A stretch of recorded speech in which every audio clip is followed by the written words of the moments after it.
Okay, good afternoon. Welcome to February 2020 Green Infrastructure, Climate, and Cities seminar series. This is a monthly series. For those of you joining us for the first time, it's great to see such a full house today, and I know we have a lot of people online.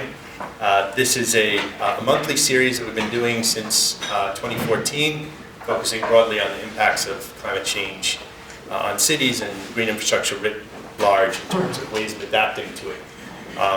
You can see our partners here. The seminar series is funded mostly by NOAA through the Consortium for Climate Risks in the Urban Northeast, which is a consortium of universities looking at the impacts of climate change in the Northeast US. So again, for those of you joining us for the first time, we usually have between 1 and 3 speakers. This seminar, as well as all previous ones going back to 2014, are recorded and posted on our YouTube and website. So you can download them and see them if you've missed any in the past. We have folks attending. This is a live webcast, so there's folks attending online. Those of you online, feel free to ask questions in the chat window, and we'll ask those questions to the speaker. We're asking you that you subscribe to our CC Run YouTube channel, and that will do something for you, which I don't know what that would be, but subscribe. It will do something for us. It will shorten our URL on YouTube. Okay, great. So thank you for doing that. Subscribe. Thank you. Again, to those of you who are professional engineers in New York, New Jersey, Pennsylvania, we can give you PE credits, PDH credits for attending this session. We have for those of you online, please put your name in the chat window, and we'll get you and your email address, and we'll email you the certificate. Those of you who are here in the room, I'll pass this around. If you're interested in PDH credits, do the same, name and email, and we will issue you a certificate and send it to you. I also wanted to just make a plug for the Drexel Sierra Club, Fossil Free Drexel, and some other organizations are sponsoring a climate rally on February 28th from 4 to 6 p.m. That's a Friday afternoon, 4 to 6 p.m. This will be in the space outside the Pollack Center, so sort of where JFK Boulevard hits Market Street. And we're hoping to have a good turnout, and if it is a good turnout, there's a good likelihood that this will become a regular, not a seminar series, but a regular rally that we'll do once a month to start to bring more attention to the climate crisis that we're facing. So we have some flyers, and we'll pass those around if you're interested, but please do join us. This is open to all, not just the Drexel community, even folks who are not from the Drexel community. This is a public space. So also before getting into today's session, which is focusing on Eastwick, I just wanted to make a plug for next month. We're focusing on stormwater management, and this session will be emphasizing some of the work that CC Run has been doing in a series of we have a webinar series on extreme precipitation and stormwater. So please join us for that, beginning of March. So just by way of introduction, last month's session focused broadly on managed retreat, and not just on the physical questions of managed retreat, but some of these bigger sort of ethical questions about how do you retreat? How do you contemplate this question of retreat in places that are vulnerable, given their cultural context, given their physical context, given their planning context, who decides, who pays, what are the goals of retreat? Is it in the benefit of just those who are retreating, or is it in the public benefit to some extent? Who's initiating the retreat? So we talked about that last month in a very broad, general context with some case studies, but what we thought we would do this month is focus on one particular Philadelphia community, one of the most flood-prone parts of the city. And what we have done is put together a series of speakers to talk to that complexity. So everything from the cultural and historical background of this community to its physical vulnerability to flooding, as well as some sort of thoughts on the future and some ongoing research that CC Run with some other partners is going to be performing in Eastwick. The questions that we hope we can get into talking about Eastwick are sort of what are the cultural consequences of retreating from vulnerable areas? Are there acceptable ways to adapt in place? Is this does climate change mean that certain areas we really need to just get away from them? Or are there other ways? How do you convert the climate crisis into an opportunity for resilience, and thinking about that in multiple dimensions: social, economic, ecological, and physical. So that's where we want to talk. Those are the things we want to talk about. I also wanted to just introduce this slide because if you read about flooding, it's often vague in terms of the cause of flooding. And one of the really challenging issues with coastal flooding is that not only do you have a rising sea, but you also have an increased frequency of intense precipitation.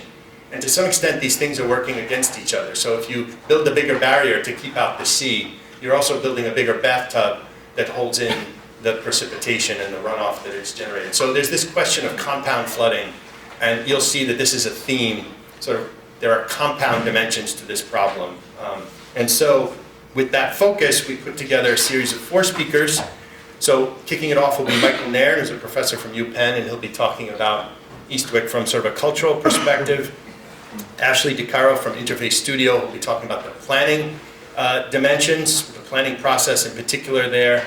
Christiana Pollack from Princeton Hydro, who's been modeling some of the flooding scenarios. And then Phil Orton will sort of end the presentation and break into a discussion, since he's the PI on an ongoing research project to look at compound flooding and adaptation scenarios for Eastwick, and a project that's just getting underway right now.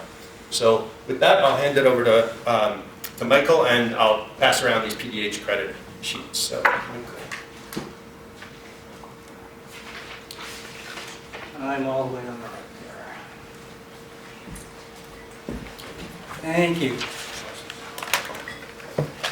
So, I'm Michael Nairn. I am a landscape architect and a faculty member in the Urban Studies program at Penn, where we focus on social justice. So this presentation is going to focus on the social justice aspects and the historical aspects. I'd like to recognize a few people.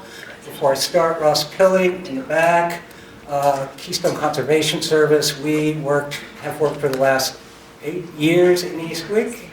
And Richard Nalbandian, who's worked with us on this project off and on, also from the start. So I'm not a resident of Eastwick. I'll start off by saying that, but I've been working intensely with them for the last 8 years. So I can't actually tell you their views, but I can represent their views and listening very closely to them over 8 years. We've met every other week for the last 8 years. So it's a very intense relationship that we have with these people. And I forgot to introduce Christiana Pollack, who's also on our team, but we'll be speaking later, so she'll introduce ourselves. So I just wanted to start off by giving you a little context. This is Eastwick itself, some vignettes. So you're looking at Clearview Landfill on the upper right, coming down through Darby Creek, using one of Ashley's slides of a flood during 1999, Hurricane Floyd, that all of the residents of Eastwick will tell you almost the first thing out of their mouths. Remember Hurricane Floyd. Flooding became the #1 issue after Hurricane Floyd. They had, as you can see, 6 to 9 feet of water throughout the neighborhood. We have Superfund sites, we have pipelines, we have catastrophic and chronic flooding going through there. So it's been a very sort of intense set of issues that we've had to deal with over the last 8 years. This is our project team. We were funded by the William Penn Foundation. We're in partnership with the U.S. Fish and Wildlife Service. We modeled, and Christiana will talk about it, we actually did the hydrological and hydraulic modeling for Eastwick, working very closely at times with the Army Corps of Engineers and consulting with them. I think I'm going the wrong way here. So this is Eastwick. It is down by the airport. You can see the massive, massive scale of the airport compared to the little neighborhood. The neighborhood itself is this area, really right in here. This is Eastwick. Eastwick is a neighborhood of 13,000 people in a community that was planned for 60,000. And we'll talk about that in just a moment. It is surrounded by the John Heinz Wildlife Refuge. It is surrounded by the airport, and on the other side by the refinery. So it carries an extremely high environmental burden on all of these fronts. It is a Pennsylvania designated environmental justice community. So just starting with a little historical background, you can see that this is Thomas Holmes' plan of 1681, the first survey of the new territory of Pennsylvania. And what you see is the Delaware River. That big bend down at the very bottom is where the stadiums are today. This is in fact Thomas Holmes' plan for Philadelphia, the grid plan, which most of you know quite well. The point of this is to really show you that we had 6,000 to 10,000 acres of freshwater tidal wetlands in this area. They are the second most productive biological habitat on the earth, next to the tropical wetland rainforests. And these 6,000 to 10,000 acres, depending on who you read about what area they're covering, has been reduced to about 285. So it tells you about the state of what has gone on in an area like this. This is also the Schuylkill River Delta. And so what we see is this sort of this very complex situation going of sediment being deposited in this area. It's a tidal area, so we're having mixing all the time. I always like to call this aqueous terrain. It's neither water nor is it land. It's sort of both, and historically went a little bit between both depending on the water levels in the river and where we were. As we settled it, as we get into the lower left, you will, oh, excuse me, let me just show you this map. I love this map on the upper right because it shows you, how many of you know Fort Mifflin? Anybody been? Well, you know, do you ever look at Fort Mifflin and think, it's just like hanging on the side of the airport, what the hell is it doing there? It's kind of one of those things, but when you look at actually this map, you will see that Fort Mifflin was on Fort Island, which is actually right here. So it actually really occupied a very strategic place on the Delaware River so it could intercept the British ships coming up and down the river, mainly up the river. It's just always interesting. I'm always sort of intrigued by why Fort Mifflin was actually there when I'm down there. On the lower left, you see an 1875 map where the wetlands have been consistently filled, but there's still quite a few of them. And we've turned this into a sort of farmland about 7 miles away from City Hall. So I always like to say we're outside of the gaze of City Hall. And finally, a topo map from 1898, which shows the extent. And you will also see the first part of Eastwick that's really recognized called Elmwood there, which was built on the only high ground in the area. I also like to point out that in this area was the largest shipyard in the world. If you can fathom this for a moment. The largest shipyard in the world during World War I, where almost all the Army ships were made that transported things from this country, resources from this country to Europe. And there isn't a trace of it, not a trace. It was called the Hobgoblins Shipyard. It was just down, it was just downriver from what we think of the naval shipyard, and it's basically occupies where the airport is today. But there's not a trace of it. I just always love that. So we come to this community that we now call Eastwick. It was originally called the Meadows. And when I first started working in Eastwick, I think Ross can verify this, you'd hear these stories about the Meadows. Oh, it was idyllic. There's gypsies, there's black people, there's white people. And you go, oh, that's interesting. But about the 10th time someone has told you, realize this was, in fact, a very special community. It was I love to call it an unconsciously integrated community in that, as opposed to the neighborhoods within the city, which were highly ethnic, highly segregated, this was almost a semi-urban, semi-rural community that was really very integrated. This is the center picture is the 1945 class from the Wolf School, which I think Ashley will talk about. It was educated generations of people in Eastwick. These are just shots from Eastwick. You can see it was kind of semi-rural. It also had the Meadows. It always is flooded. And so this is land that was filled and reclaimed from that area that was aqueous terrain. It's always been a little iffy and a little marginal down there. I like to say, always we tend to have marginal people on marginal land, and I think this kind of shows you what was going on through the area that we now call the Meadows. I want to introduce this idea of community trauma, because this may be the most important thing that has emerged from the last 8 years of work out in Eastwick. You know, we often think of this, for those of you who are in West Philadelphia, we hear so much about the Black Bottom. the black bottom that was removed by urban renewal, and the legacy of the racism and the urban renewal erasure of this community when land was turned over to Penn and Drexel in the 1950s and 1960s. These legacies still live on, they live on in Eastwick as well. So we think of urban renewal as by law displacement. We have still catastrophic and chronic flooding. We have what I will call municipal disinvestment in this area through school closures.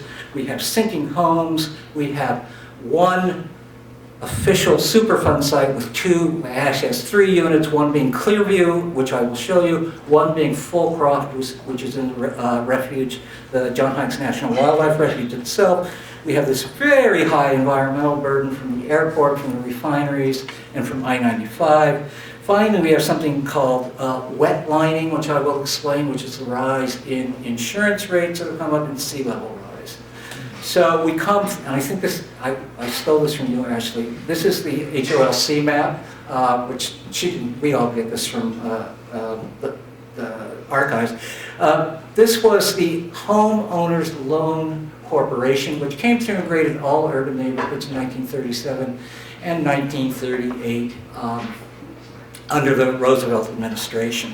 So you all know the term redlining, which was lines were drawn around neighborhoods, and within those neighborhoods, no federal money was lent to people. They could not get mortgages, they could not get loans from banks. So essentially, it robbed these neighborhoods of any kind of capital. You will see that the white areas of Philadelphia are graded blue and green, Chestnut Hill at the very top of the map, and you see West Philadelphia and North Philadelphia, those big blobs pretty much in the center as graded red. So that's Black Bottom, the Mill Creek area, for those of you who know Ann Spoon's work on her work from Mill Creek area. So these are just shots. These neighborhoods were graded, it was a very racist grading. If you had African Americans, you were graded on the presence of having, and I'm going to use the quotes to use the words that are on these forms, Negroes, and they were graded red, D, and robbed of all capital. This actually set up post-World War II urban renewal. Urban renewal is de jure dislocation and displacement. They came in, they being city came in, they made big plans to make Eastwick a model community of 60,000 people, 2,500 acres, and it ranges from 70th Street all the way to the city borders, and from approximately at the time the Delaware River all the way up to approximately Elmwood Island Avenue. The borders are a little sort of iffy through that area. And I wanted to point out in that lower right hand is that the fill that was used to fill the wetlands and this area through Eastwick, the 2,500 acres, was all taken from the cleanup of the Schuylkill River, largely from behind the Fairmount Dam at the Art Museum. So you can imagine that this was not exactly clean fill, and that legacy also lives on. There are lots of narratives about the cancer rates out there, and this is always talked about by the residents as being one source of the cancer rates. You also say you do not take people's homes without a lot of controversy. So these are just shots of the kinds of meetings that went on through this entire area in the late 1950s as the city came using eminent domain to come through the neighborhood and to forcibly take people's houses. Some of the signs will say, Mayor Dilworth, we have splendid houses out here. Come visit us sometime. As I said, this is 7 miles. This was without the gaze of City Hall. So City Hall, for a very long time, never cared about an area like Eastwick. This is just some shots of the same thing. And on Ashley's team was Mindy Fullilove, who wrote a rather wonderful book on urban renewal and the effects of what we call community trauma, these really traumatic events that reverberate through a community and last probably somewhere around 3 to 4 generations. Just was showing an aerial photo, so the area that is at the very bottom left down here is the area by 1971 that had been cleared to the ground for Eastwick. So we had 8,350 people displaced. We had 25 structures demolished and about 2,500 acres taken over for this new city within a city through urban renewal. I love this quote, and I almost always show it because it's Ed Bacon in 1975, and you wish you could say, Ed, why didn't you do this in 1955 and have your epiphany then? But he had his epiphany in 1975 after watching the movie Hearts and Minds. Hearts and Minds is a movie about Vietnam, and he was stunned when he somehow realized that you could drop bombs on people, pilots could drop bombs on people, but he says they never smelled the napalm, they never saw the bodies burning. And he comes to make this analogy with urban renewal, that we destroyed these areas with blanket bombing, as if there was no humanity in this section. The thing that happened is the whole concept of the individual treatment of neighborhoods, of essentially saving the neighborhoods and working with neighborhoods and developing systems to raise neighborhood morale, went down the drain. In place of the concept of clearance, of the black areas, total clearance, we've got to have the new forces of clean environmental going and evaluation of success or failure, not based on the total false middle class standards, which we used when we were dealing with poverty families. The whole concept of working with neighborhoods, working with individuals, treating and having separate programs for each individual structure was washed away. So in Eastwick now, as that legacy of the fill that came from behind the Schuylkill, behind Fairmount Dam on the Schuylkill River, we have sinking homes that the Army Corps is investigating. In 2012, we had what we call Urban Renewal Redux, which was when they took homes from people in the 1950s under urban renewal, they flipped them to the new Eastwick Corporation. The new Eastwick Corporation was Reynolds Aluminum, who supplied the capital, and the Corman Corporation, Corman Residential, which built and developed the houses themselves. In 2012, one of the residents, Leonard Stewart, came out and he was walking his dog and saw all of these people surveying an area right across from the entrance of the John Heinz Wildlife Refuge, and he asked the guys what they were surveying for, and he said, oh, Corman's building a new development here. And no one had said a word to the refuge, and no one had said a word to the residents. This was all done in secret because it was a court settlement between a suit where the city had sued Corman, and Corman had countersued the city over the value of property at the foot of 84th Street where the Wawa now stands.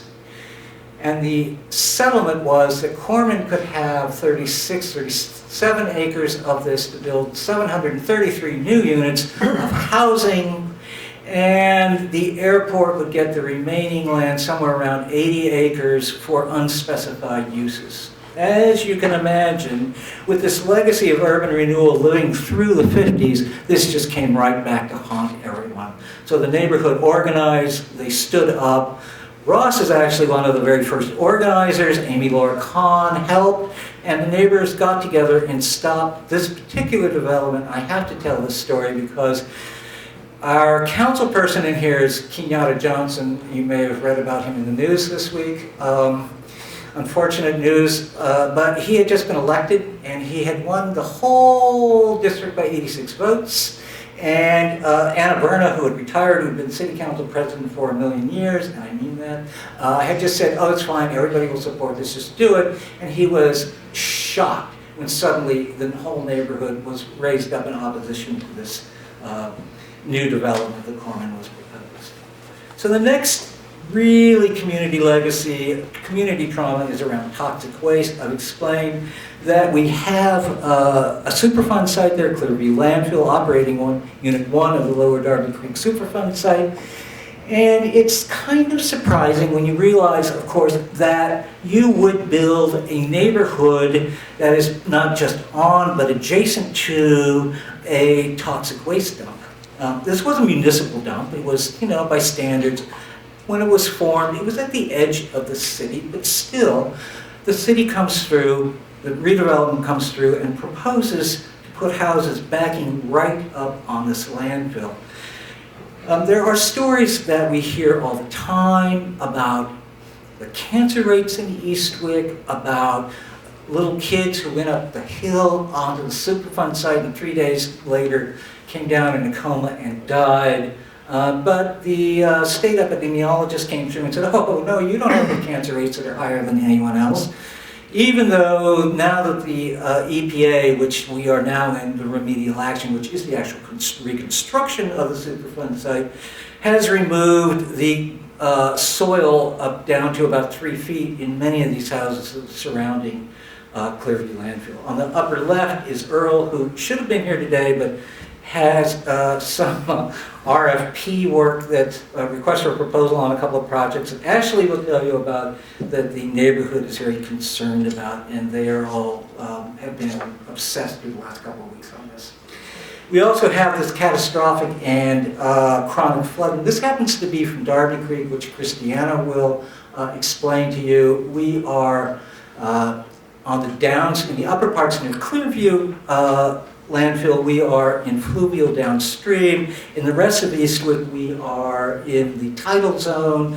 We have 3 watersheds, Delaware Direct, the Schuylkill Mingo Creek, and Darby Cobbs Creek, and these all come together at certain times. One of the last ones I will talk about just for a moment in this idea of community investment, and maybe why retreat is such a difficult issue in a place like Eastwick is we have what I'll term municipal disinvestment. And that is school closures. They closed 3 of the 4 schools in Eastwick in the 2013 school closings. So you can begin to understand that when a school is taken away, your future is taken away in a community. The idea that you will no longer have children educated in your community gives you a really bleak forecast. And the last one I'll actually talk about is this thing we call wetlining, which is from, the term itself came from Lorene Carey when we were sitting back in a research colloquium, and I was showing her this stuff. You need a world-class playwright to come up with the term, but it's the rising insurance rates due to the changes in infant. So you can imagine that in 2012, this wasn't much of an issue until suddenly we have bigger waters coming through and flood insurance rates start to rise astronomically overnight. So this was what we call a pre-firm community, which was built before Philadelphia adopted NFIP, the National Flood Insurance Program. So this was subsidized. So suddenly the subsidies were taken away, and people, many of whom are older on fixed incomes, suddenly were struggling to pay flood insurance. There was, of course, a fix this. And finally, I'll just say that sea level rise is a big issue through here. This is the new Delaware Valley coastal resiliency maps. I was going to show them, but I'm kind of out of time. But you will see that in 2050, a large part of Eastwick, especially in the lower parts near the Pepper Middle School, which was closed, and down by the Eastwick train station, is forecast to have chronic inundation. So I will turn this over to Ashley now. The last thing I will just say is that this was a community that was promised for 60,000 people with parks, community centers, libraries, churches, and we see a very incomplete, vacant community of 13,000 people. Thank you.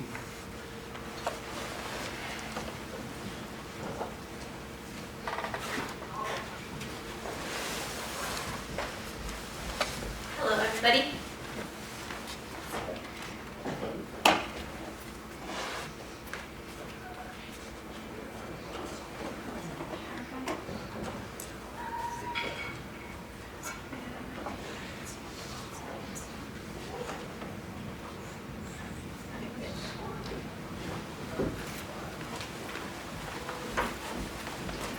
Michael stole a little bit of my thunder, so I'm going to run through my slides very quickly in the first couple bunch. And I was told that last month you talked about managed retreat, and it broke my heart, to be honest. And I spent 2 years working in Eastwick, not as long as Michael, but I think I got a pretty good feel of what it's like to live there and what different residents feel. And I will start off this by saying that I don't think managed retreat is an option for Eastwick. And I'm going to run through the history of why I think that and how we kind of came up with the 50-50 split on how to potentially solve Eastwick's problems.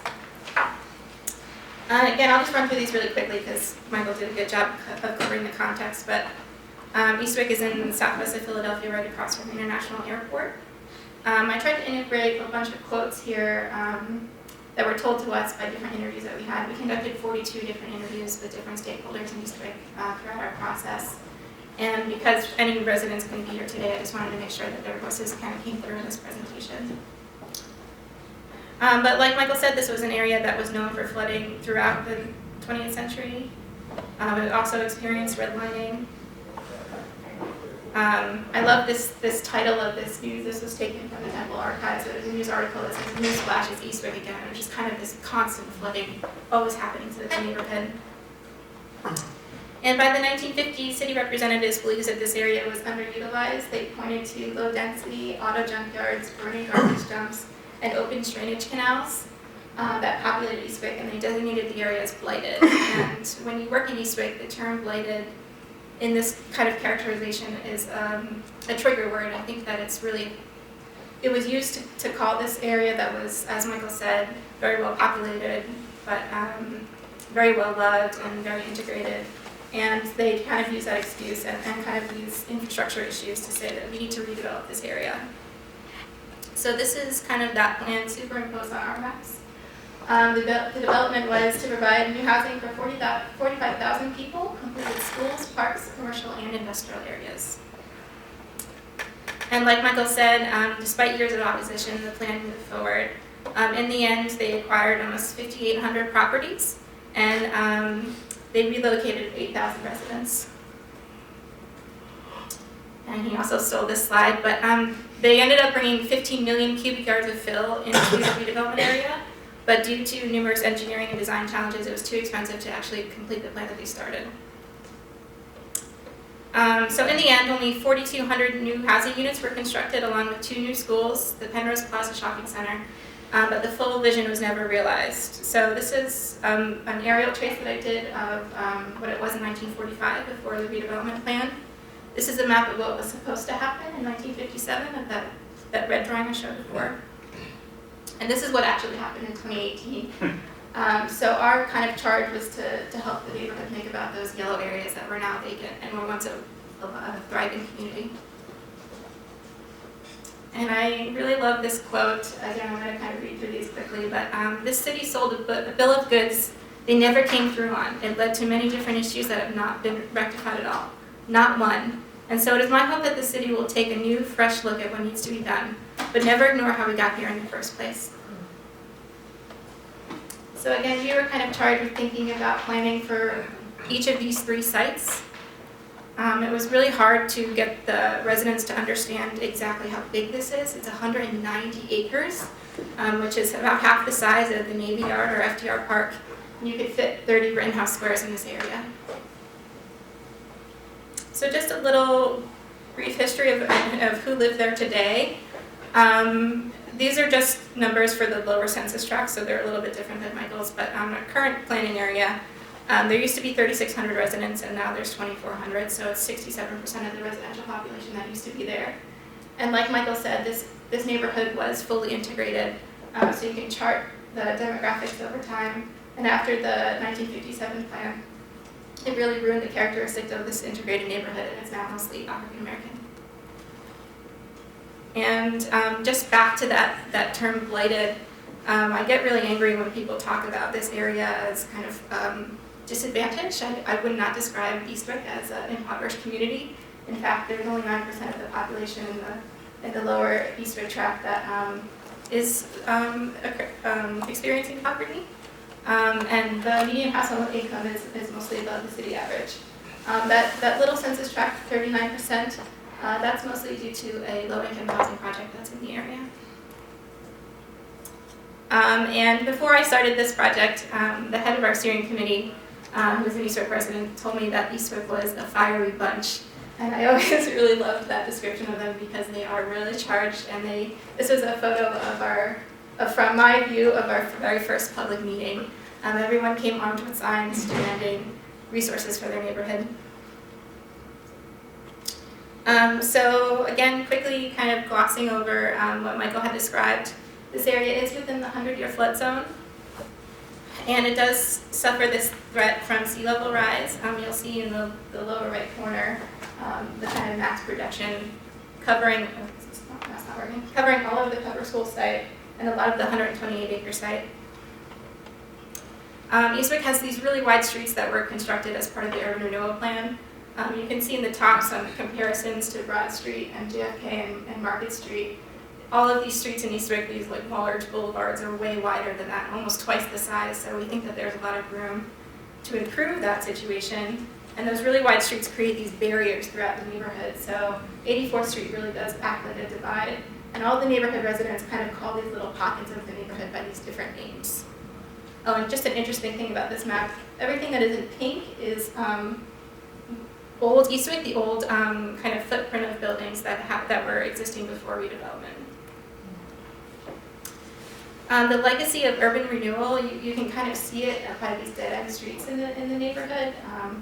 In some instances, you'll just drive and then it stops and there's Jersey barriers. So I think that has a really big impact on residents' quality of life. And the impacts of vacancy, there's a lot of short dumping in the neighborhood. And kind of all of these different threats that Michael described coming together in just this one kind of map. Again, a quote from a resident. We have 2 Superfund sites, Clearview and Fulcroft. We are surrounded by industry, utility plants, energy solutions, the airport. There are flooding issues, we have sinking homes, we have short dumping that is out of control. All of these things add to the detrimental health issue for the residents and stakeholders that are there. So I know what you're thinking, why live here? There's a sense in this community that, what I get is that people really love living here. And they love the proximity to nature, they love the aesthetic beauty, they love how quiet it is, they love the access to nature. It is kind of a suburb in the city, and this is kind of that old framework of buildings, pre-urban renewal. You are really close to the Heinz. You are close to the Eastwick Garden, which is the largest community garden space in the city. And this quote here, I think, gets to it all. But at this garden, you can have a 20 by 20 foot plot, and you can have enough resources to feed your entire family for a year. So it's just a really incredible space within the neighborhood. And there's also all of these wild animals. This is I tried to get this shot when I was driving around, but it's a turkey. But residents here have all these great stories about walking out of their front door and seeing wild fox, and they just really love the natural setting that they're placed in. So our charge, which was kind of a very different type of planning process, was a feasibility and vision plan. And we kind of we had to approach it at 3 different angles. What were the community's goals? What were the environmental and site constraints? And what could the market support? And because I had limited time, I cut out all of the market study slides, but there's an entire market study that you can go and read if you are interested in doing so. So what are the environmental constraints and how does Eastwick flood? I will preface this to a room of engineers that I am not an engineer, but this is an interpretation of how a non-engineer understands flooding in Eastwick. Again, this slide that's kind of famous at this point, but everyone in the neighborhood does talk about Hurricane Floyd. And basically, Eastwick sits at the base of 2 different watersheds. So the Darby watershed comes together with the Cobbs Creek watershed, and they kind of make their way down to our study area. And I think that this kind of is the thing that summarizes it all, and I wish I could point to things, but there are basically 2 holes within the barrier where both of those 2 watersheds come down. I circled right there the Hook Road Bridge, which is a construction point. So water comes down here, it gets caught up, it goes around the Clearville landfill and into the Pepper Bowl. Once it's there, it makes its way to Mingo Creek and then out the Schuylkill River. The Mingo Creek has a pump station there, so it's not a good system to have all this water go there to the Mingo Creek and out the Schuylkill. And then there's a second hole in the permeability near the entrance of the John Heinz Wildlife Refuge. And just a really quick point that there's an existing levee that lines the entire length of the 128-acre site. And this is a trace of the modeling that other speakers are going to talk about, but you can see how that works, where those two holes are in the impermeability and how it floods the neighborhood. So what are the community's goals? Throughout this entire process, we talked to over 360 individuals. And I would kind of like to describe this as a spectrum of opinions. There are people in the neighborhood who feel very strongly that nothing should be built on this land. There are also people in the neighborhood who think, you need to build us this city in the city that you promised us. So there's an entire range of different opinions in the neighborhood, and we kind of tried to walk a line of unbiased and see where we could land. And I really love this quote too. Let's make Eastwick whole. We want Eastwick to become the template for renovation and development in the entire city and country. So then we asked ourselves that question, can we do both? Can we make this place resilient and do development? And we believe that you could if we adhere to a couple of things. One was a baseline that no new development should make any flooding issues worse. The second was to preserve the opportunity to study flood mitigation in low-lying areas. And I'll get into that in a little bit. And then the third was to utilize development to improve existing conditions where it's appropriate and possible. So this is actually the writing of Dr. Phil Love that Michael talked about before. She is a wonderful woman and teacher. And this was kind of her assessment of Eastwick. And I will say that Michael kind of skipped over a part that in her book, Root Shock, one of her patients was a resident of Eastwick who experienced getting kicked out of Eastwick, the relocation, and it affected his life deeply. And she kind of blames his death on that displacement. So her writings for the vision of where we kind of landed for Eastwick was that Eastwick has the soul of a village. People love the proximity to nature and the quiet, pastoral setting that Eastwick lacks, yet Eastwick lacks the organization of the village. It has no main street with a set of inviting shops that serve as a gathering place and crossroads. Becoming a real village involves enhancing both of those parts, enhancing the connection to nature and developing a main street that brings together civic, commercial, and cultural life. Finally, becoming a village in the city means solving the numerous disconnections within the neighborhood and between the neighborhood and the rest of the city. That would make it easy to navigate, hospitable, and charming. So how do we achieve the vision?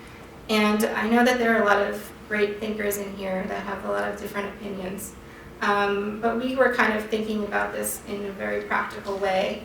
And here's kind of the thought process as I can distill it.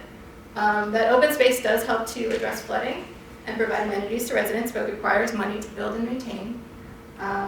Ownership of flood infrastructure. Once you build it, you are liable for it. And that's something I never really thought about before this project, but when you talk to the water department or different city agencies, nobody wants to build flood infrastructure for Eastwick. They don't want to touch it, and it's a reality that I think that everyone really needs to have on their mind when thinking about solutions for Eastwick is who is going to build this stuff, and are they going to be liable for it? And then the third piece is that development can help provide money for open space infrastructure and improvements, and make Eastwick more valuable, and that is in quotes for a purpose.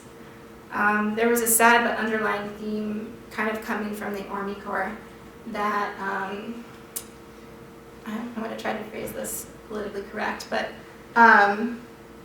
if you build more things in Eastwick, the neighborhood will be seen as more valuable, so it will be worth protecting a little bit more. So right now, the housing stock is a little depressed. There's not really a lot to quote. save. So our thinking was if you do some kind of investments there, maybe it'll cause some people to actually care about this place and actually invest in this flooding infrastructure. So then we kind of landed on this general premise for our approach to this thing. How can we leverage private development to build the things the community wants to see while making it more resilient? So if the city's not going to do it and the Army Corps is maybe not going to do it, maybe we can get private developers to do it. And this is the kind of general sense for how that flooding diagram works. Currently everything goes to the Pepper Bowl. It's the lowest elevation, and I'll get into that in a little bit. But right now it's pumped to the Mango Creek, and maybe we can preserve some of that land to get excess water out through the Heinz. So this was the original idea, the Army Corps is looking at maybe constructing the levee to help plug that first hole at the top. But maybe if we use private development to act as, quote, levees, since they have to build up to the base flood elevation anyway, we can kind of capture the water where we need it to go and make sure other parts of the neighborhood won't flood in a catastrophic event. And then we learned that there were actual wetlands on our site. This data wasn't presented to us until halfway through our process, which was really disappointing. But basically, when you have a wetland, you can't do flood control services through it. So it affected that diagram.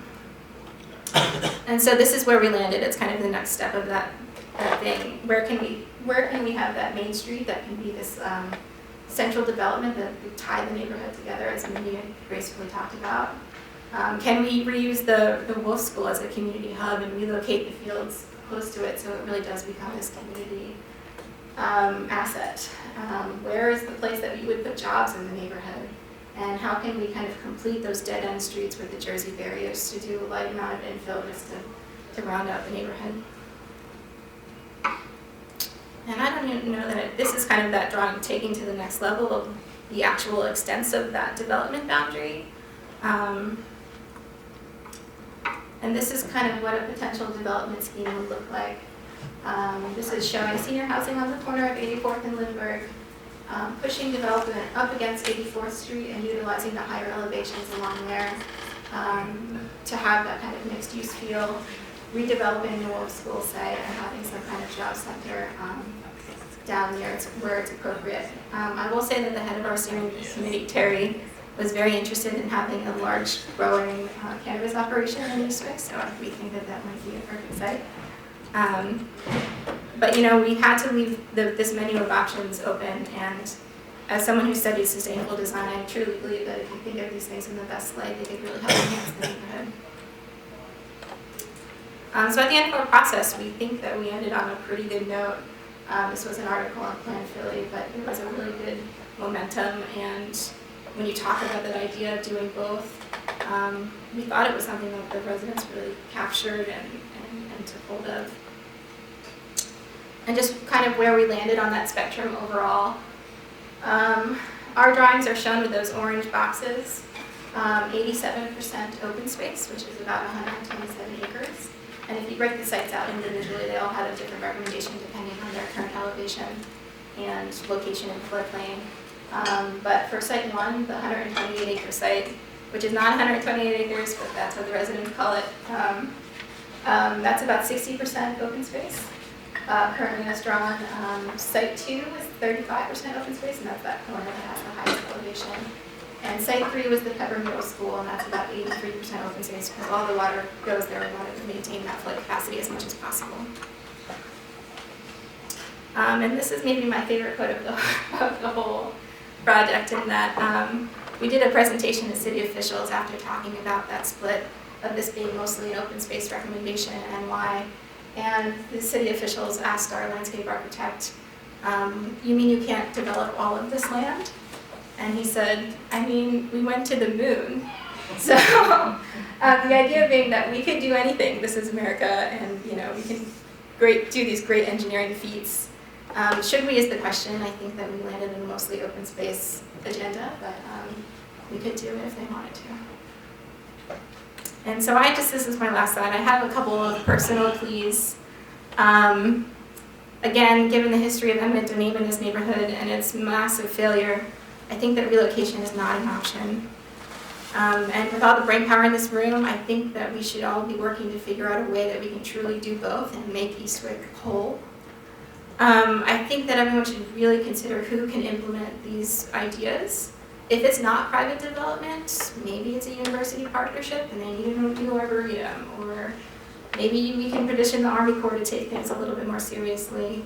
Is the airport a potential partner if they have deep pockets? Is there some kind of rich conservationist that wants to step in? I just think that I've seen a lot of ideas for Eastwick and no one ever really talks about the reality of getting it done. And finally, the last one is to take your role as experts seriously.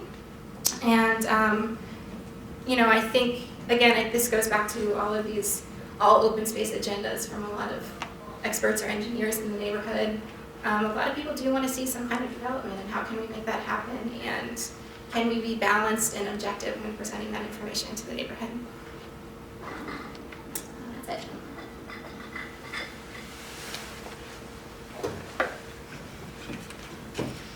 All right, so I have to stand here for the microphone. Sorry.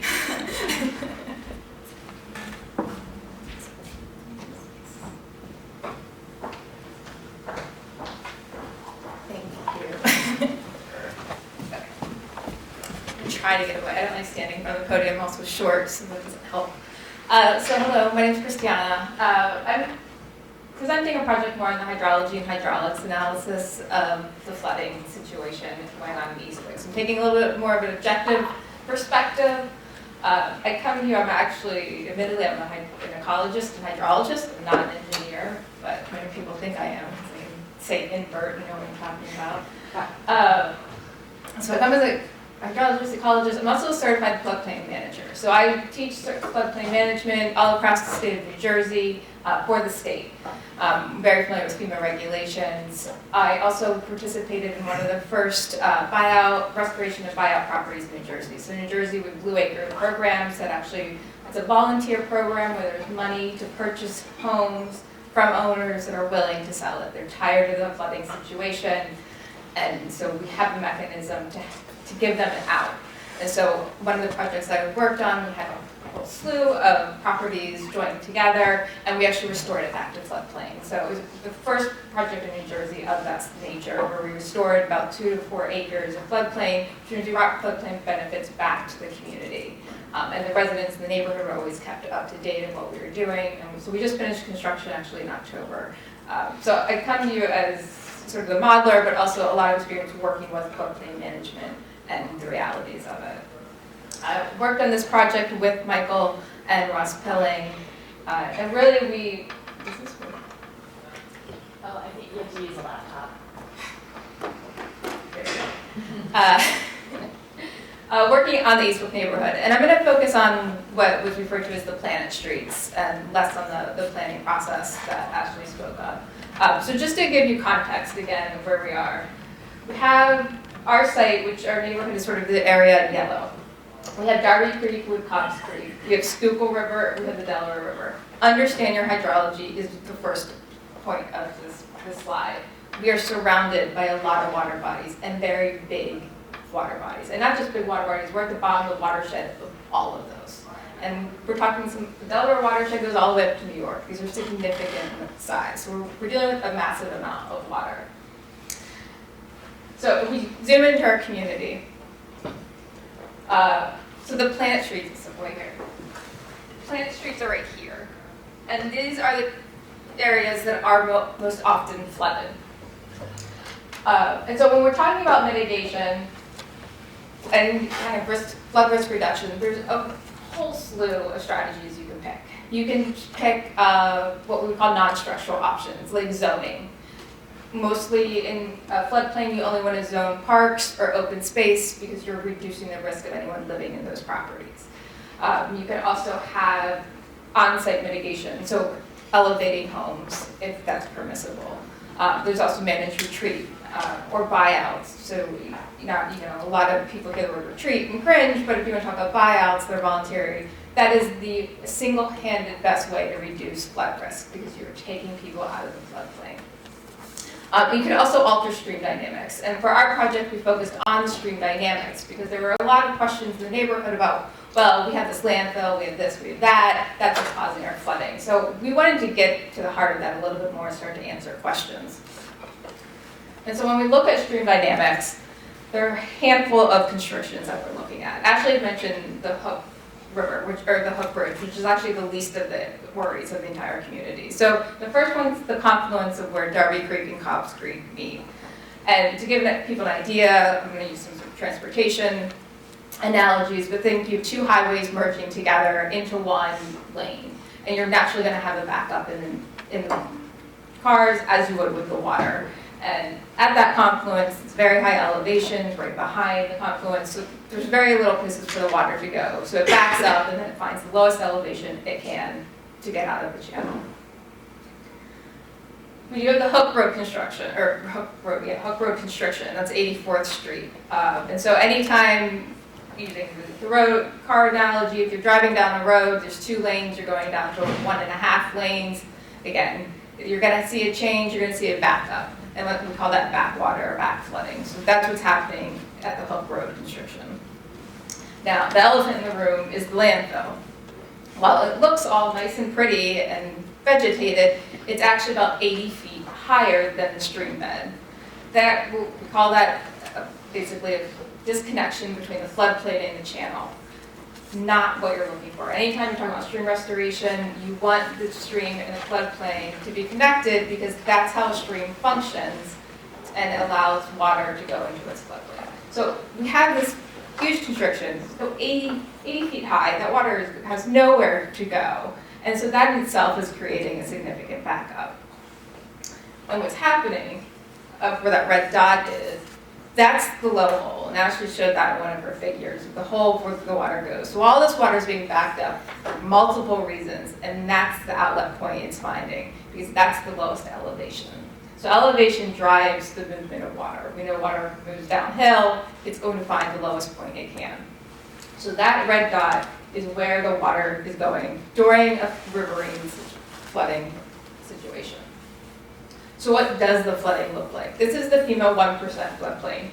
And I'm going to say we don't use 100-year term anymore. 100 years is misleading. It's a 1% annual chance floodplain, which means annual chance flood hazard, which means every year statistically you have 1 out of 100 chance, 1 out of 100 times you have that flood event occurring. It can happen back to back. It doesn't matter. Ellicott City is the best example in Maryland, where they've had 2 1,000-year events in 3 years. They know that flooding can be catastrophic. So we look at a riverine flooding, and there's some key pieces of information. So this is FEMA's 1% and 0.2% flood hazard zone. And we have our site that holds in red again.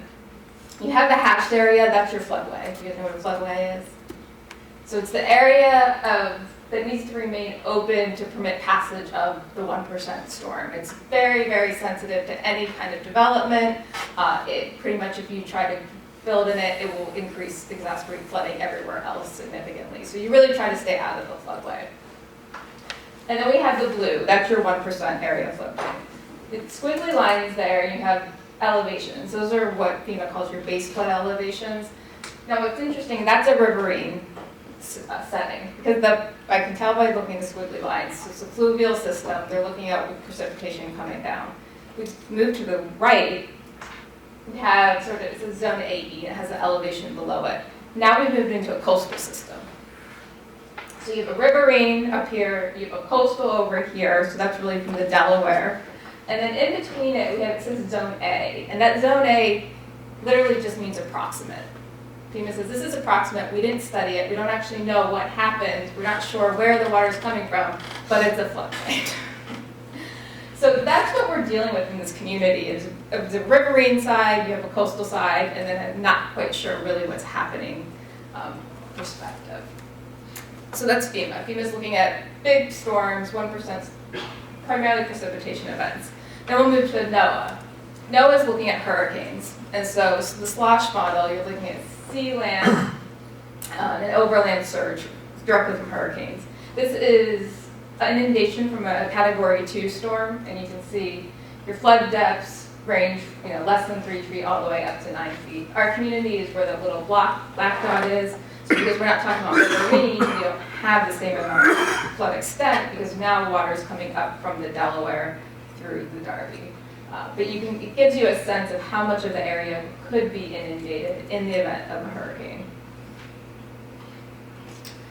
So now going back to what Ross and Michael wanted us to do and answer questions we wanted to answer. The community they love their community. They want to stay there. They also want to understand their flooding conditions. And so we said, all right, let's answer a handful of questions. If we didn't have this confluence, what would happen? If we didn't have the landfill, what would happen? If we didn't have Hook Road, what would happen? So we threw together a HEC-RAS model. So we're a little technical here, but not too technical. We threw together a HEC-RAS model. We did a one-dimensional model in the channel and a 2D mesh in the floodplain. That allowed us to actually see how water flows. And we did not, so because you do a two-dimensional, you have to do an unsteady state, which means we had to give it a hydrograph from a particular storm. And we used Tropical Storm Lee in this case, because that was a sizable event. I think it ended up being a little smaller than what a 1% event in FEMA's terms. So we used Tropical Storm Lee, we had a one-dimensional model, two-dimensional in the floodplain, and then we put in all of these different scenarios. We altered our topography. Before we go into the different scenarios, I wanted to show what the animation looks like, so what you can get out of a 2D model.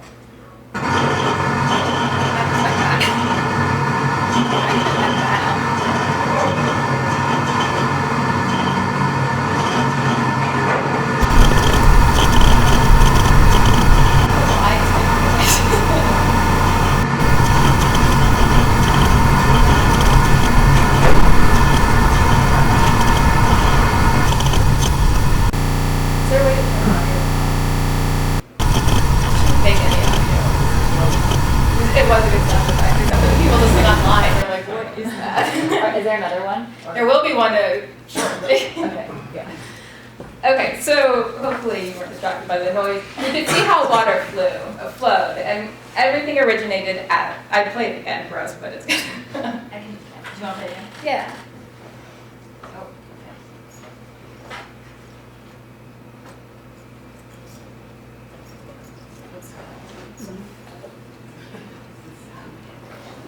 Yeah.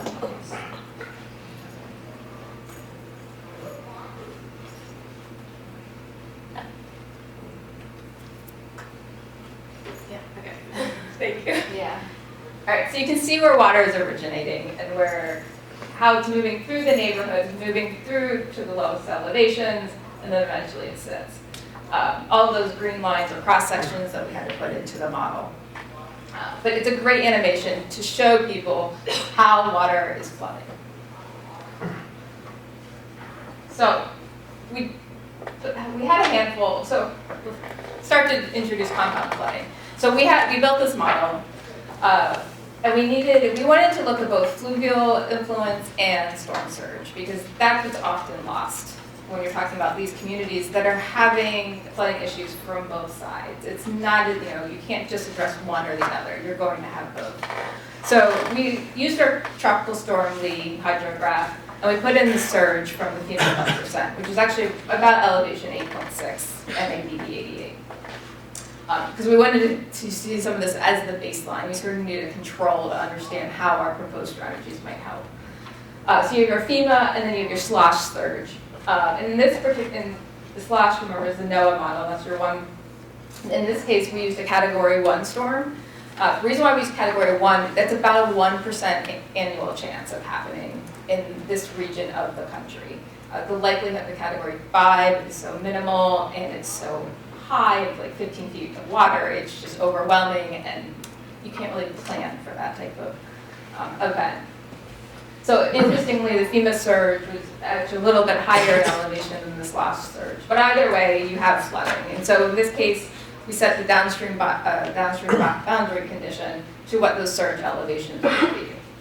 And that's how we included both approaches, from both a fluvial perspective and a surge, into our model. So those are sort of, that's what we're looking at. That's our baseline. Now, what strategies do we want to look at? Because there are a handful of strategies when you're talking about stream restoration.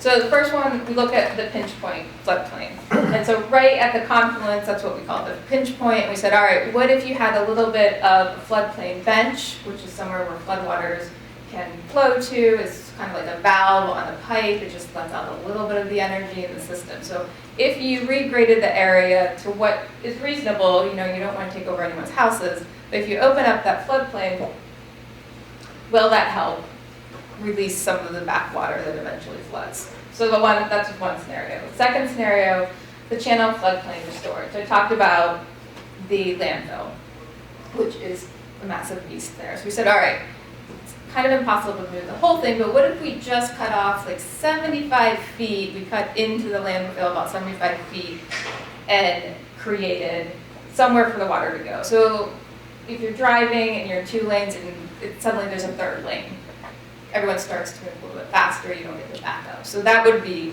the intention of a floodplain restoration. If you removed Hook Road, if it wasn't there, what would happen?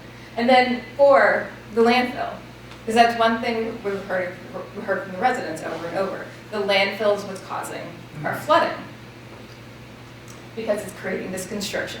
We said, all right, well, let's actually put this to the test. Let's answer your questions. And what we found, so we have existing conditions.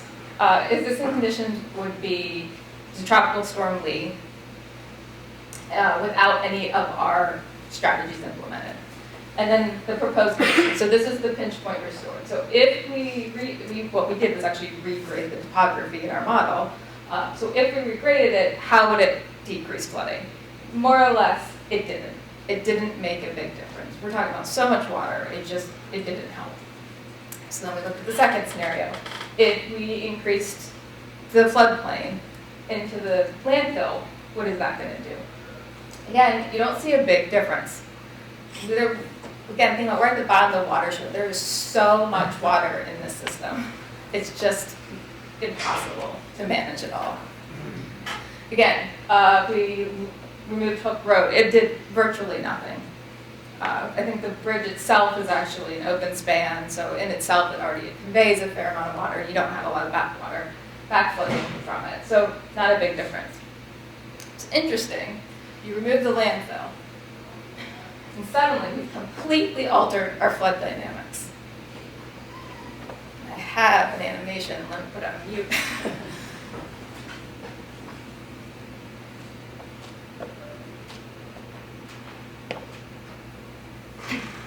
Suddenly, the floodplain fills up first because that's what it's made to do. But then we see water coming. I don't know what road that is on the end. 80th. 80th? Yeah. So water comes from there and then floods. So while everyone's been yelling at this landfill for years, and I would too, it's also acting as a levee for this neighborhood. Because if it wasn't there, the neighborhood would still flood, it would just be coming from a different direction. So this was eye-opening for a lot of people. And I remember I had to break the news to Michael, like, this is what the data showed us. You want a silver bullet. Do you have any idea what the percentage of storm drain contribution is to this as opposed to just the watershed? Is there any percentage? So what's coming from stormwater infrastructure or? Yeah, I mean, CSOs? you've got your water shedding from a storm. Yeah. Also, you have these CSOs and Yeah. drainage systems. How much do they contribute, or do they have any influence on the distribution? Like maybe that's how some of that water is getting over the neighborhoods? So they definitely have an influence in how much water is flowing, and oftentimes when we see urbanized watersheds where you have stormwater infrastructure, if anything, it's rapidly increasing your peak flows because you tend to have water that is shunted to the river sooner rather than sitting and slowly making its way. So it will alter the timing of your peak flows. You're also decreasing your amount of infiltration, so more water is making it to that river than would have alternatively. I don't know the exact percentage of what is from the stream versus what's coming from the actual drainage networks. One approach, if we wanted to alter flooding, you go up in the watershed And we've looked at, we went all the way up through the watershed and say, are there areas where we can actually create wetlands and other floodplain storage? Because ultimately, that's what we're trying to do, is decrease the amount of water in the stream. Yes. During your modeling, is Mingo Creek pumping at its full maximum? So we're not, Mingo Creek is not modeled in here. That you brought up Because Creek that's a Point. very important hydrologic influence in the area. It is if the water can make it to Mingo Creek. And oftentimes, Mingo Creek, its elevation is higher, so you still have to reach a certain elevation before. And what would actually make it worse if I even included Mingo Creek is the Schuylkill is not represented in this modeling. So if we put the Schuylkill there, pretty much everything would be underwater. And so that's the consideration with Mingo Creek, is that then we're starting to also show the Schuylkill. Now what we would love to do is include the Schuylkill model, which the Army Corps is finalizing now. So as soon as they have that model, we can put this in together and actually see the timing of all the different events. Just a note on the underground infrastructure. I don't know the specifics of it, but all of this was constructed in the 60s and 70s. So it's the newest underground infrastructure that the city actually has. And it was built for 60,000 residents, and that never got built. So it's actually oversized for what's there now. It's oversized there, but we have looked at the calculations, and it was just impossible to pump it all. It doesn't have that kind of capacity. And you also don't, FEMA would never let you rely on an automated structure to abate any kind of flooding.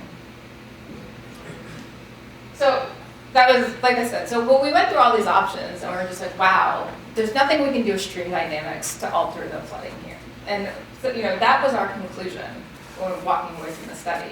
Now, Army Corps is undergoing a study in collaboration with the Philadelphia Water Department and looking at a levee where we have that hole. And so they're working forward on that information because there is no altering the stream. You're sort of left with structural control when you're talking about flooding in this area. Now, you can put a levee there all you want, but you also have sea level rise to contend with. This is a 3-foot increase in sea level rise with mean high water. So while the Planet streets won't be underwater, certainly the rest of the neighborhood is underwater.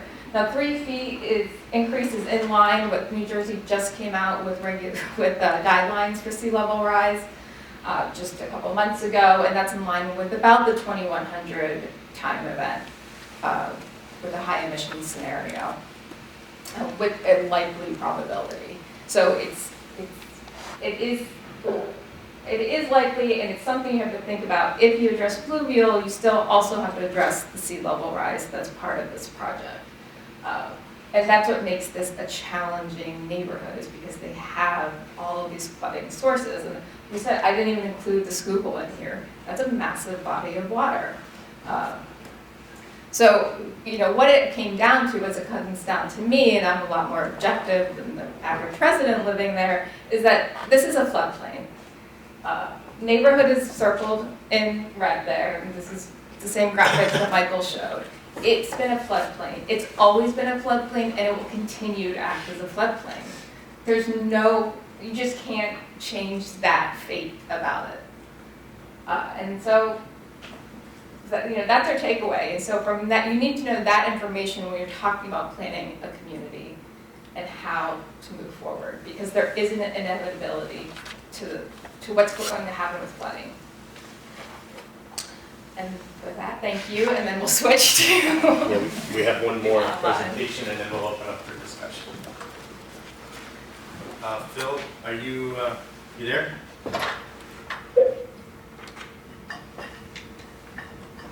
All right, share my screen. Go ahead. All right, well, those are great introductions.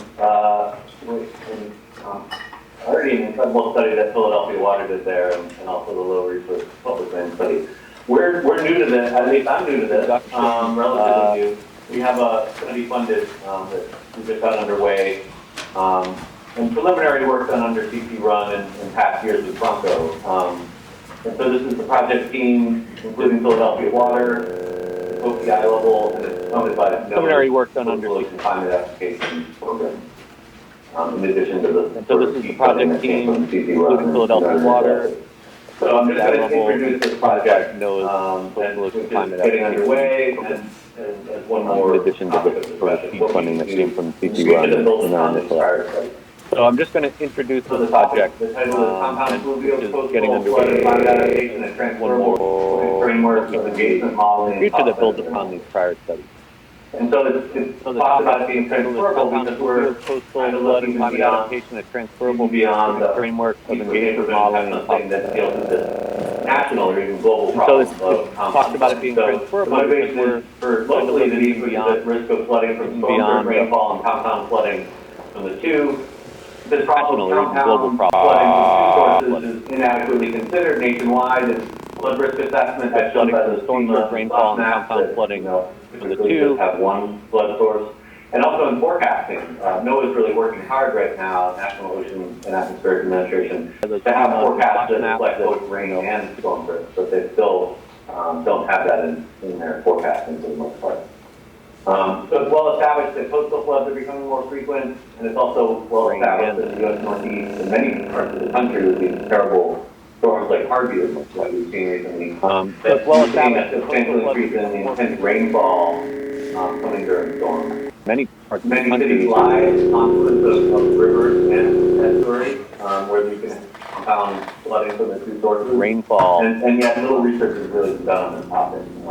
And it's getting a lot of attention right now at the federal level, and that's where we are. Compound flooding from the two sources. So here's just a diagram of our project. We'll have a strong partnership with Philadelphia Water. City. We're going to have open interaction with the community through workshops, through webinars, and also using whatever data in terms of people knowing how deep water was during historical floods for validating our models. We'll have flood modeling, bottom left. We'll have using, and I'll explain these models. The context is more statistical analysis, or bivariate or two different source flooding, and then also climate change effects on rain, sea level, and storm surge, and the combined, whether or not they're coming together more often.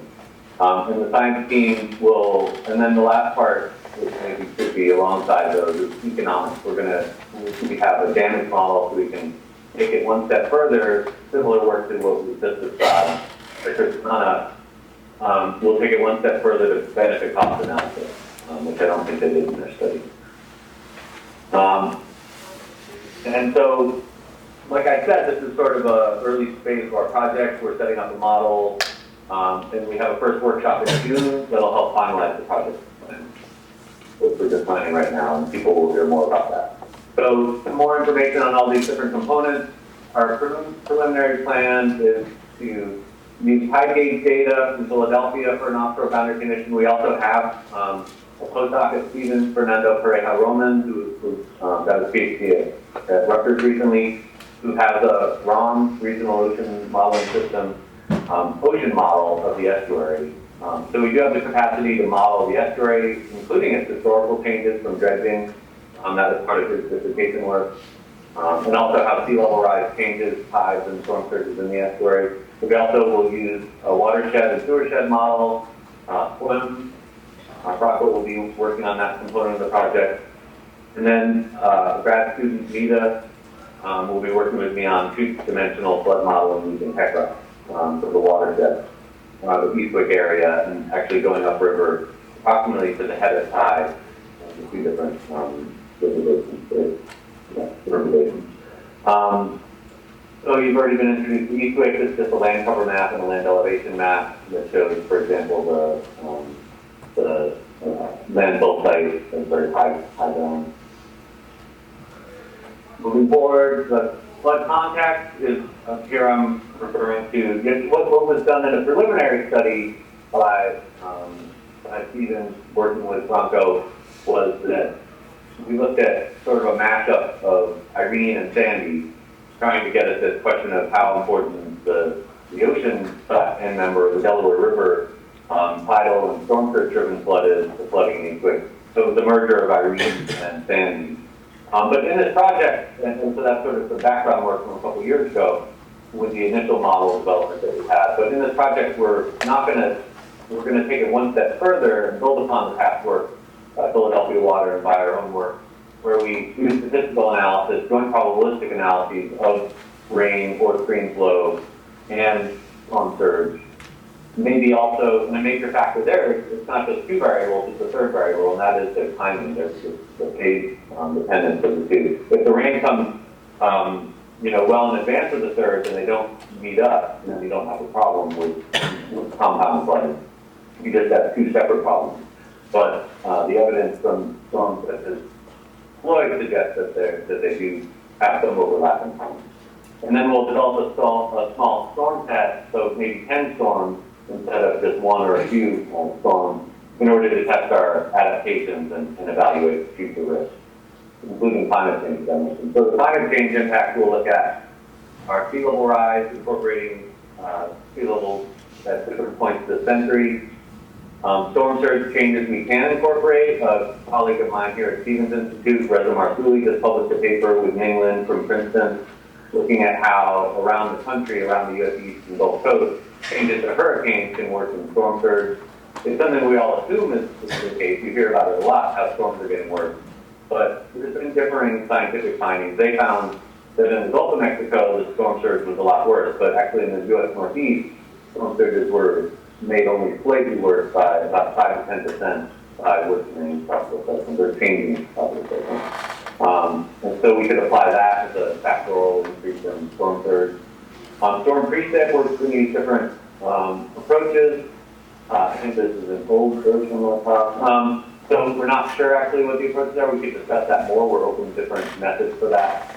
But those are some of the things we have used in the past within our project team of bias correction and social justice interface. And then in terms of compound floods, there was a study in 2015 by a collaborator of mine, Thomas Wall, that found that not only did storm surges increase and rain floods increase, but also their correlation between the two. So co-occurrence of the hazards were also increasing.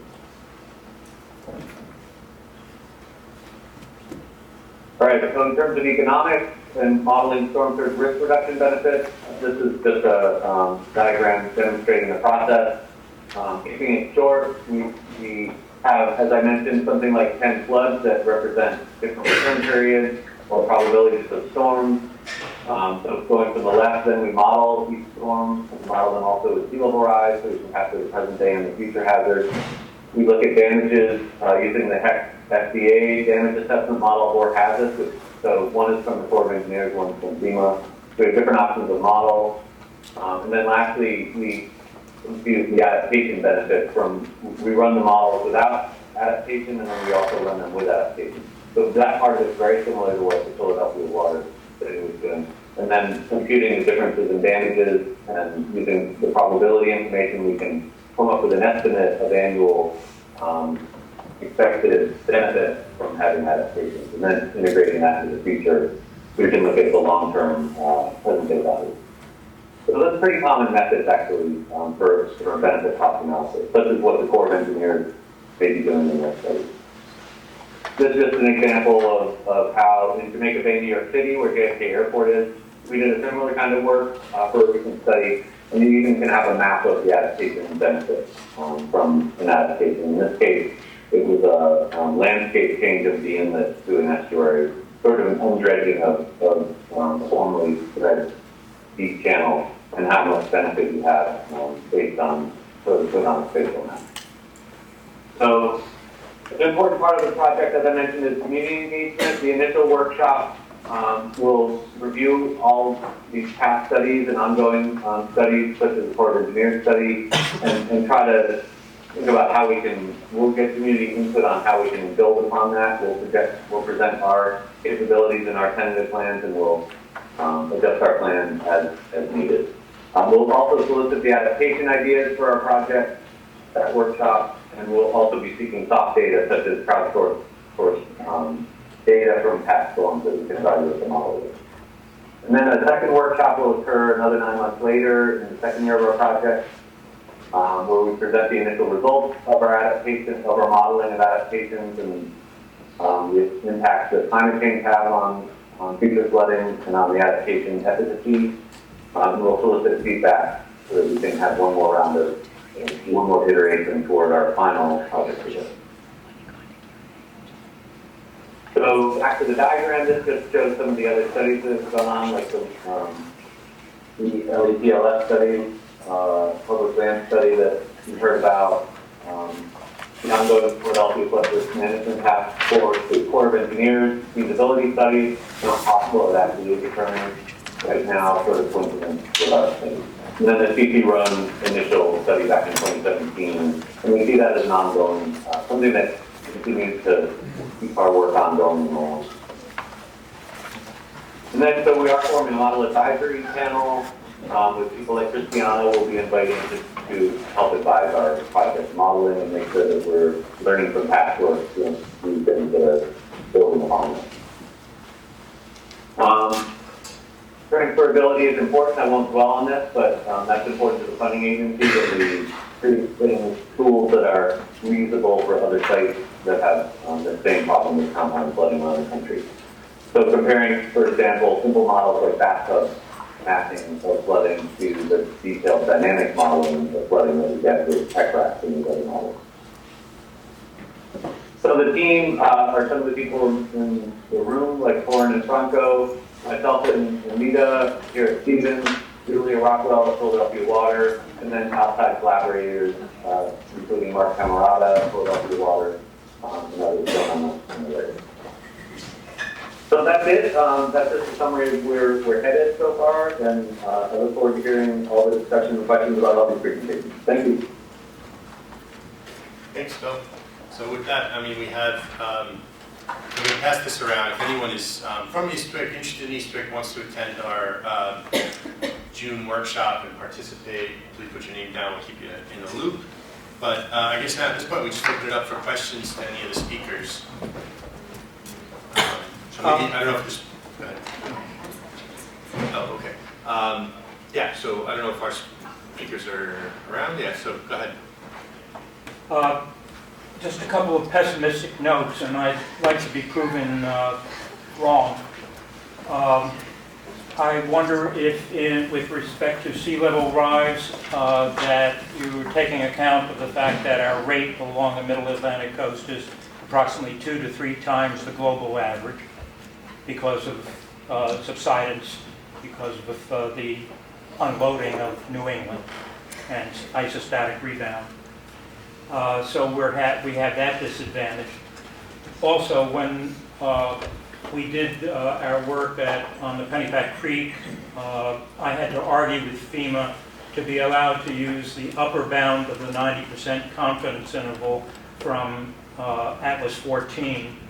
And if I'm not mistaken, they still require now that you use the mean value. And I went back and looked at daily precip figures, not overlapping with Atlas 14, but going all the way back to overlap with TP40. And the figure I was allowed to use for our modeling on the Pennypack was 8 3/4 inches for the 1% storm. And now that should be about 10 1/4. And that's a 17% increase in the design storm. So we're always behind the 8 ball. And I'd like to know when we'll be allowed to catch up. You're always allowed to catch up. I mean, one thing, I have great, phenomenal clients where I can incorporate climate change into our projects, so we're planning for it. But you have to have a client that's willing to do it. But actually, Army Corps is a phenomenal client. So there was a picture of Jamaica Bay. I'm working on 2 huge wetland restoration projects right on next to Howard Beach community. Just major, significant flood prone, a lot of flooding or a lot of filling in the area. So in total, it's about 300 acres of wetland restoration, and we're planning for 2070. So which means we're looking at marsh migration, and we can alter our flood models to incorporate anticipated changes, knowing that the 1% flood now is not going to be the 1% flood then. So you can always do it, but If you're allowed to. if you're allowed to. Well, the state regulations regulators will allow you to do it, but most developers don't want to do it. It's interesting, a couple of months back, we had a speaker from HDR who said that his firm is now requesting that all clients allow them to consider climate change, and if they don't, they ask for a release, which I thought was a very interesting Who was that again? I think it was the speaker was from HDR. The name is eluding me right now, but was saying that we're asking for a release because if we recommend something without considering climate change or something we don't recommend, Bravo. you're in charge. So that was an interesting. Just to your other point, Phil, do you want to talk about where we got the relatives, where we're going to get the relative sea level rise information for the modeling? Phil, if you're speaking, Hey, yeah, go ahead. You were pessimistic, but I could just put in a tiny note of optimism, and that is New Jersey coast has had 2 feet of sea level rise because this land subsidence problem you're talking about, which it can be it can be due to the removal of the ice from the last ice age, and this thing is going on for thousands of years. It's also compaction of sediment on the Jersey Shore. But the Jersey Shore has had about 2 feet of sea level rise since 1800, and the coastal economy has done really well. So to a certain point, we've already been learning to deal with these problems before global sea level rise has gotten so bad, right?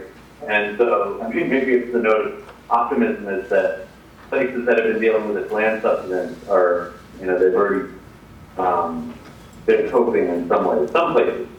I think I'm probably being too optimistic there. But anyway, and then the other thing I'd say is that the sea level rise trend, if you want to look at the 90th percentile, that's fine, but the sea level rise trend is below the 50th percentile for the past 2 decades. So the fear I have there is that, and I think I've read that this is one of the fears of sea level rise scientists, I'm more of a coastal flood scientist, is that you're having this lower trend below the 50th percentile sea level rise, but it might jump up when there's a ice sheet collapse or something. You might have some nonlinear increases. But that's more than looking ahead to the latter half of the century where they think that can happen. So in the near future, and right now, we're actually having lower than intermediate projections sea level rise. So there's a little bit of optimism and good news. I would just like to bring up the Thwaites Glacier in Antarctica that's the size of Florida. That one glacier, just one glacier, will raise sea level by 2 feet. And it's moving off land. It's a land-based glacier. It's moving off land at the speed of about 1.2 miles per year, which in glacier terms is like warp speed. And so that's already in, we can bake that into sea level rise because we're committed to that one. And that's only one glacier. I was just interested in looking at some of the up-watershed restoration projects that you're talking about how we can alleviate flood or water before it becomes flood water in Eastwick, expanding beyond the sites that you were looking at, especially thinking about some of the development and restoration work that they're doing along Cobbs Creek Greenway, things like this. Are there specific areas that you noted in your studies for incorporating more like marshlands or just tree infrastructure, green infrastructure, higher up in the watershed in order to alleviate this flooding? We did do a thorough analysis. We met with Karen Holmes from Delaware County about opportunities where it's a publicly owned property, because that's the easiest place to implement those projects. I know there's a couple of other larger Cobbs Creek projects that I hope they incorporate some type of flood storage, but it's a private client, so it's ultimately up to them what they decide to do. But it's difficult. It's an urban watershed, and so the opportunities for watershed management become. I can say that part of the study that Phil described involves modeling to get the base flow elevation modeling the Darby-Cobbs watershed and doing some basic green infrastructure scenarios for the Darby-Cobbs watershed to see to what extent during wet weather you can reduce that sort of peak flood coming down that would become a boundary condition. We did a quick analysis, and I can't remember what the volume of water was that you'd have to. Yeah, it's 5 acre feet of water. No, it was more than that, that's a lot. I'm sorry, there were several sites where we had to incorporate at least 5 acre feet of water.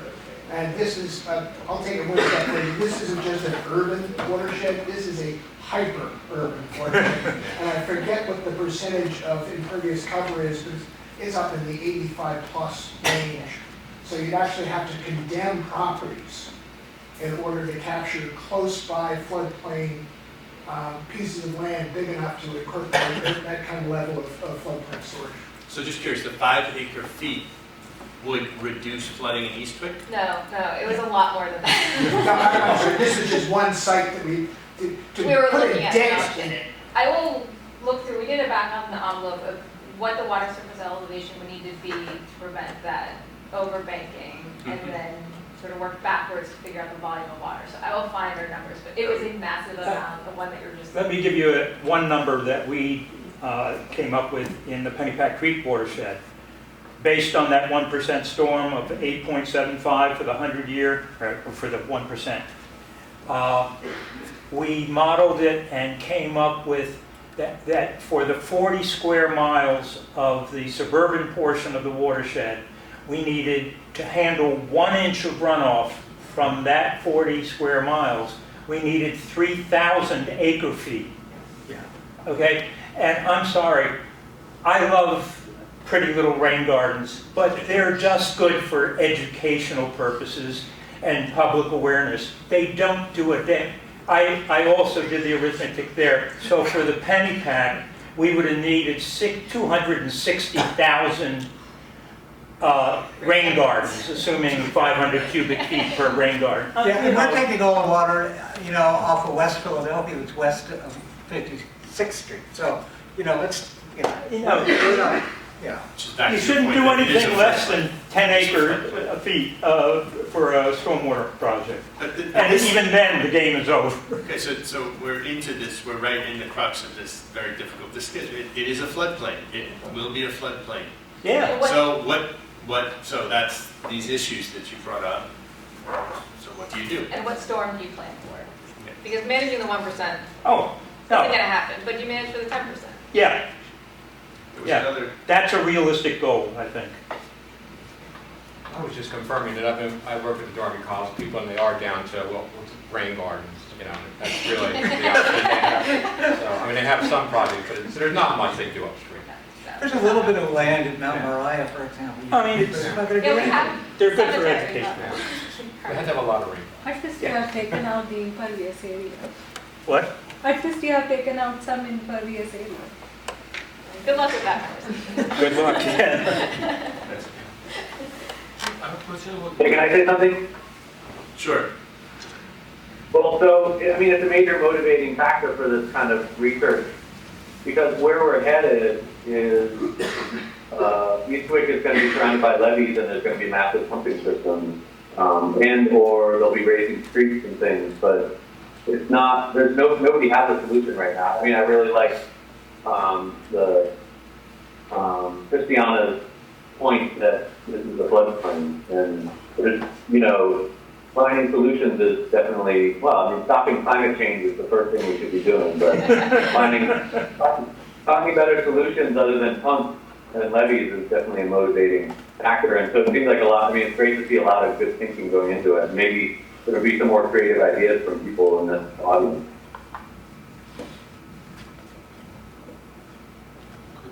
I have a question about that, the simulation of that flooding. Yeah. So, what is the land cover of around that river? And do you think that, for example, if we have dense, trees or something like dense plant or something like this one, it would, help us about that simulation? Did you do any? We didn't change the land cover, and ultimately we would change the Manning's values. So we didn't go through that exercise. My gut feeling is it wouldn't be quite enough because it's such a large watershed and there's so much water coming down that it would be difficult to manage. What is the total land area of the combined watershed? Oh, I used to know that off the top of my head. You mean the Darby Cops watershed? Yeah. I can look at that. Sorry, I don't get too much on this topic. No, I had it on my desk recently too. And I couldn't have it. Well, you still have backwater from the Delaware. Yeah, So it's, you still have one watershed, then you have another watershed that you talk about. So, the question remains, what do you do? And so I wanted to bring you into this because you're the only person here who kind of came out with you do not leave, right? Well, again, my background is in sustainability, so I get it, but I just feel like we owe it to Eastwick to figure this out. And, we kind of came to the realization after talking to all these people again, the Army Corps, the Water Department, the Parks Department, the Heinz, no one has the money to do what needs to be done. So how do we leverage private development? How, that's where we landed. And It is likely that you will see retreat in the planet streets. That is not out of the realm of possibility. Every storm that they have, the people get a little bit more concerned, a little bit more agitated, and where during Floyd they couldn't get it together because they had to have all of the neighbors involved in retreat, they are now talking about release. They are talking about retreat, especially Saturn Place, which is 150 feet from Cobbs Creek. Now, if a levee goes in there, that's one thing. But you hear it more and more that many of the community people will at least consider the option these days, but only in the planet streets right now. It's a process, and I think you start to show them the evidence, and they start to hear it. At the community meeting we went to last year, I heard a couple behind me talking. It was really fascinating that they said they didn't have flood insurance because they didn't have their house, they didn't have anyone to leave their house to. And I just overheard it, I didn't have the conversation, but I thought it was a fascinating view of what these community members are. And a lot of the people I know, we have not a huge elderly population, but slightly more than Philadelphia in general. They have started to pay off their houses, so they have no federal mortgage and not carrying flood insurance. The other thing I just wanted to point out is many of them are looking to the private market, which is another can of worms, because when you're in the private market, you're not looking at the mapping that FEMA does that comes through some of the flood smart stuff, and you're not looking at mitigation. It's solely a contract between you and a private insurance company. So there's that kind of issue going on with all the residents who are looking for cheaper prices. What do we do in that case? Who's going to fund mitigation? Some of it's being funded through the premiums themselves, but that being. I think one of the most fascinating things, if anyone's following FEMA and the direction they're going, they are moving away. So they're in the process of reworking their rate system because they know it's not working. But they're moving towards mitigation, and not mitigation in hard engineering like levees, mitigation as in more natural systems. And one telltale is that they're 2019, they've passed the Disaster Recovery Act, where now I believe it's 6% of all of the previous year's disasters, all that money's going towards mitigation, because they know that mitigation pays. It's for every dollar invested in mitigation, it decreases $7 in damages. So FEMA's moving in this direction, and even having less reliance on their mapping, because they also can't keep paying for all of this mapping. So they are pushing mitigation. Now, that doesn't help Philadelphia because there aren't a lot of areas for mitigation. So when I talk about mitigation, I'm talking about wetland creation or stream restoration, those types of approaches. One of the things that I've heard about that, so one of the problems, and you sort of alluded to it, when they do that, the wetland value is attributed only to the protection value. So the benefit cost so other benefits of the wetlands are not factored in, and so what's that? Yeah, exactly. It's very really difficult hard to come up with that. But that has, in some instances, I believe, correct me if I'm wrong, but in some instances tipped away from the wetland to the mitigation solution, because these other non-sort of flood damage benefits of the wetlands, there's no way of building those into the benefit cost? So there is a way, you threw reach a threshold, and one of the projects on Jamaica Bay that I was talking about, it was originally funded by FEMA, a $70 million grant to restore these wetlands. And in the end, we didn't make our benefit cost ratio. Once you reach 0.8 or 8.85 of a benefit cost ratio, you can start to incorporate the ecological value of wetlands, but not until you reach that. Once you reach 0.8 of what? It's 0.0 until your ratio reaches 0.85. Of the cost of the project, the construction. Cost of the benefit. Cost of the benefit. So as soon as you reach that, then you can include the ecological factors, but until then you can't. So I'm hoping, so BRIC is the new program that FEMA's coming out, I'm hoping they adjust some of their cost benefit for that very reason. It seems like it should be the opposite, right? Because the bigger projects probably justify themselves in other ways. The Yeah. smaller projects is where. And you need a lot of little ones to potentially make a difference. So I'm hoping. But the other Is that published someplace? I mean, They have is it in flyers, yeah, you can go guidance, any sort of guidance document from FEMA? about The which cost part? spent, the The $1 to $7. Yeah. They have a flyer that has that information. I'm sure there's a study to back it up. We could look. I can get your card. But this other problematic question is the one that you did that you kind of said you wanted to say politically correct, but I think we should just say it out, Well, right? that's it. The neighborhood isn't worth saving from a numbers standpoint. Right, but I mean, that's one problem is the ecological value of the mitigation, but the other is how you attribute value to a community so to justify that it merits, protection. And if it's a neighborhood with properties with low real estate value, there's no justification for the investment, whether it's a wetland or anything else. And that is fundamentally. It's another form of redlining, period. Yes. Wetlining. Wetlining. Wetland. And that's what you call wetland. We are going to see a lot of environmental justice with retreat. There's no doubt about it. I mean, the Jersey coast is riddled with it. The communities that have the money are the rich communities. The communities that don't are going to be the ones that don't have an option. What are some of the ecological plans for the open space areas in Eastwick? I'm thinking about it, but One of the points that hasn't been made is if you have an opportunity, there is the John Heinz National Wildlife Refuge at Tinicum, which is 1,000 acres in the bottom half of Eastwick. This is a remarkable ecological gem in the spring and fall migration routes. There can be as many as 10,000 birds on that refuge property at any given point in time. One of the plans that has not been talked about very much is trying to annex some of this land. The wealthy buyer that was alluded to, there is actually money out there to acquire these lands that could then be incorporated into the Heinz National Wildlife Refuge. Unfortunately, the countervailing influence of those that would like to see all of this land developed has got it stopped. Well, actually, the problem is that it's not part of PRA, Philadelphia Redevelopment Authority's charter. They have no charter turning land over for ecological uses.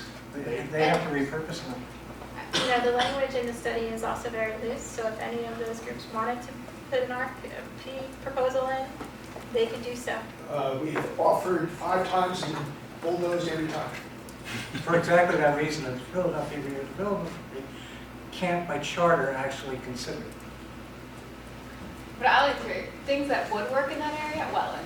It has a very high water table. Putting houses there would be disastrous. You're going to only exacerbate subsidence. You're going to displace floodwaters.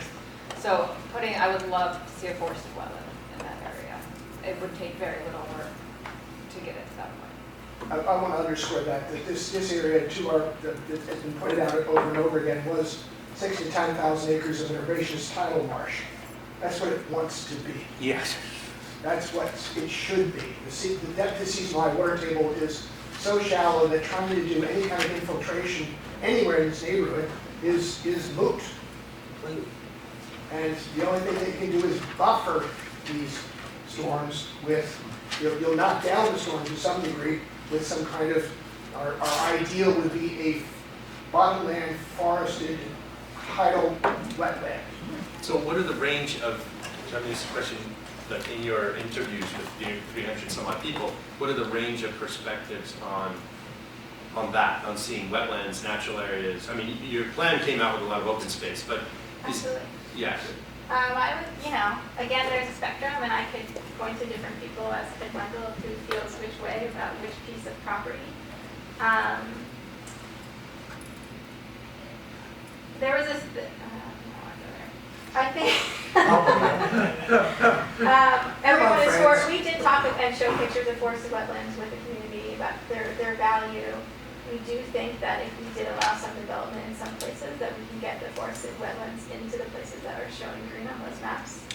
And I just want to, again, underscore that if someone wanted to bid on the land and prove that they could pay for all of that green infrastructure, I think the city of energy